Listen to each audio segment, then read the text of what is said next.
Excusez-moi, mais quand le président de la République a été élu en 2019, immédiatement, il a nommé un ministre délégué au cinéma. Oui. Ensuite, immédiatement, il a proposé, il a tendu la main à tous les producteurs et tous les réalisateurs algériens en 2020.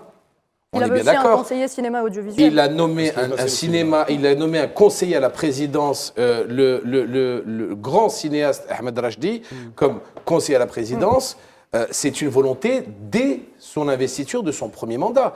Mais il n'y a pas eu justement cet effet de retour, cet effet de retour de la partie du cinéma. Donc rendons à César ce qui appartient à César, mettons les responsabilités devant tout à chacun et ne parlons pas uniquement de faute du gouvernement. Je ne suis pas là pour critiquer les acteurs du cinéma, mais en 2020, la main a été tendue par le président de la République. Et il n'y a pas eu, il y avait peut-être des orientations politiques pour certains qui croyaient d'autres choses, où ils se sont dit, on ne va pas tout de suite se coller au nouveau gouvernement, et vous savez de quoi je parle en post-Hirak.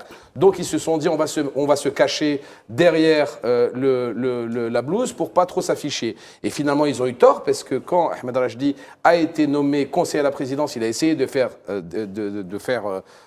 avancer les choses. Maintenant, on a des assises demain qui sont des assises qui sont préparées depuis plus de 6 mois avec des propositions concrètes et pour qu'elles soient validées. Encore une fois, et je le répète, demain, c'est pas petit four et chocolat chaud. Demain, des décisions vont être prises pour l'avancement et la création d'une industrie cinématographique algérienne forte.